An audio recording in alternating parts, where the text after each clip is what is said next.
Ahmetbek ve Nimetbek Turpan vilayeti Astani yezisining g'olliq yurt aqsaqallaridan edi.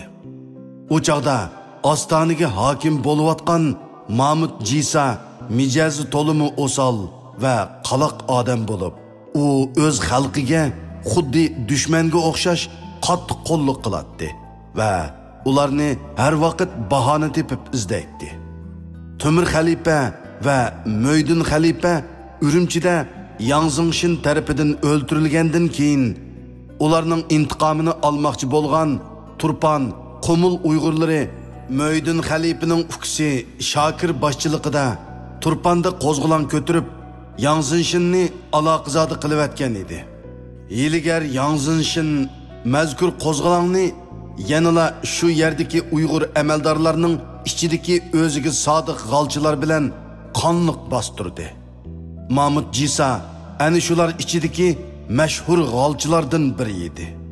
U Yang Zingshinga to'limi sodiq bo'lg'ashqa o'z tavasi ichidagi Uyg'ur xalqiga Yang Zingshinga davomli sadoqat bildirish uchun turli zulm sitam va kulfatlarni kuchaytirishga boshlagan edi.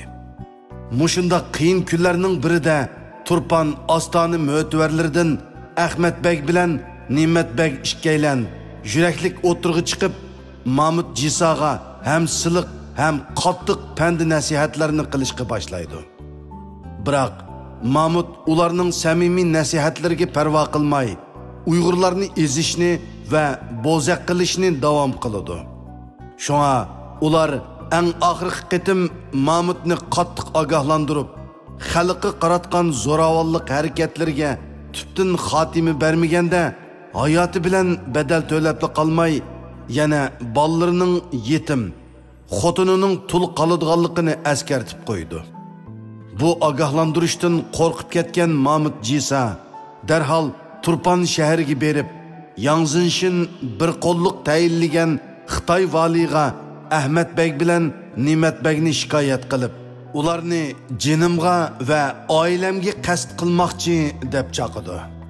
Xitoy amaldorimi uning Yang Zingshinga bo'lgan sadoqatini ko'zda tutib, uningga 4 askarni qo'g'dug'ich qilib berdi. Mahmud Jisa 4 nafar askarning himoyasida o'zini to'limi bexatar his qildi. Hatto hayajondan o'zini raqiblariga ko'z-ko'z qilg'isi keldi. Shunga u yengillik bilan udul yuqorqi 2 mo'tvarni izlab tepib, ularga "Janobi vali begim, sizlarni Turpanga ziyofatga va uqishmaslikni hal qilishga chaqiryotdi" deydi. Buning bir suiqasd ekanligini allburun his qilgan 2 mo'tvar kishi birdek valining alayida taklif qilgani bizga cho'ng sharaf deyishib ziyofatga cho'qim bordiganligini aytdi. Ammo Mahmud ularni bugunli yo'lga chiqishga qistab, o'zi atsi orqasidan bordiganligida ching turdi. Shundaqdimi bu 2 yurt oqsoqili Pam bilan Mahmudga hamroh bo'lib kelgan Org'in va osh askarlar uchun shahoni dasturxon silib, ularga tushlik ziyofat berib, askarlarning og'zini maylab qo'yib, ularni kashlik ziyofat berish bahonasi bilan oldin qo'l silib ujuqtirmoqchi bo'ldi. Mahmudmu o'ziga bak ishinib ketib, ularning kashlik tomoqni birga yeb, ati saharda tang yo'lga chiqish taklifiga ma'qul bo'ldi. 2 oqsoqol bu g'alchini cho'chitib qo'ymaslik uchun hamma ishni puxta planlab chiqdi. Kashda askarlar eng burun ziyofatga yetib keldi. Nimetbek o'g'lini Mahmudning uyiga avatib, uni kashlik tomoqqa taklif qildi.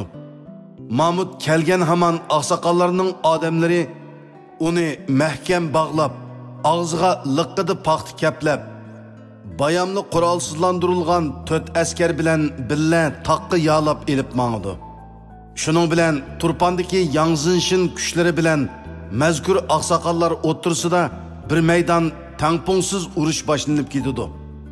Dastlabki necha kunda oqsoqollar aplik yer sharoitidan obdan foydalanib, 4 askarning quroli va ovchilarning o miltiqlari orqali dushmanga og'ir talafot keltirdi. Shunga Xitoy amaldor derhal bir vositachi elchi avatib Mahmudni tirik qo'yib bersalar bu ishni bo'ldi qiladiganligi haqida kapolat berdi. Biroq zerek oqsoqollar Mahmudni qo'yib bergandan keyingi ahvollarni to'g'ri faraz qilib uni qaytirib berishni keyniga surdi. Ular dushman elchisiga javob berib bu kecha Mahmud bilan o'zaro yarishib at saharda uni qo'yib berdiganligi haqida kapolat berdi. Qattiq charchigan dushmanlar buni anglab shu kechasi bexutlashib qattiq uxlab ketdi. İki oqsoqol zulmga qarshi chiqqan xalqning qon qisosiga bo'g'ilib ketgan g'alchi Mahmudni qattiq qiynab uni bo'g'izlab tashlaydi.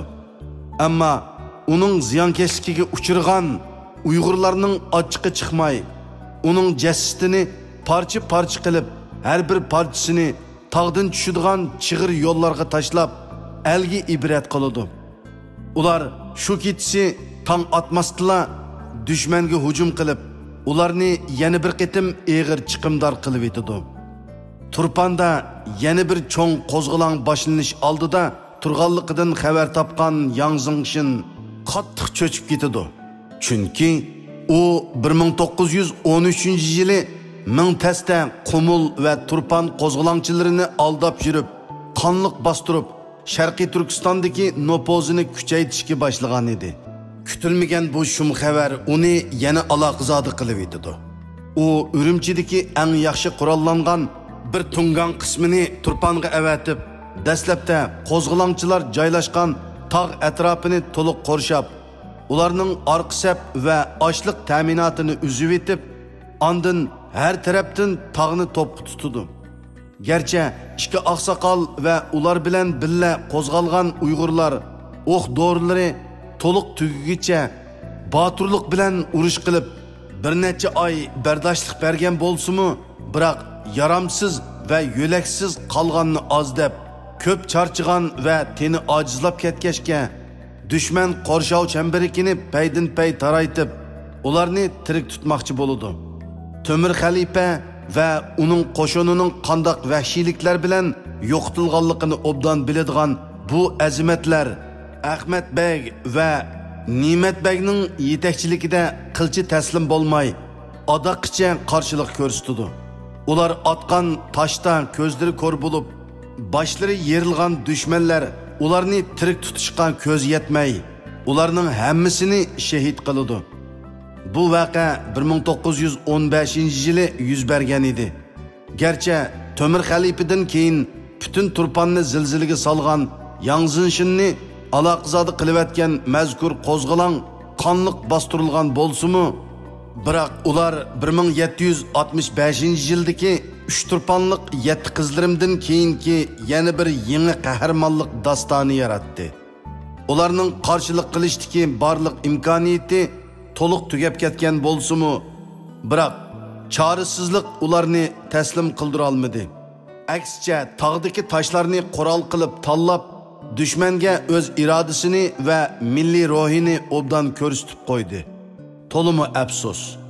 Bu qahramonlik dastoni haqida texi birer mufassal asar yozilgani yo'q.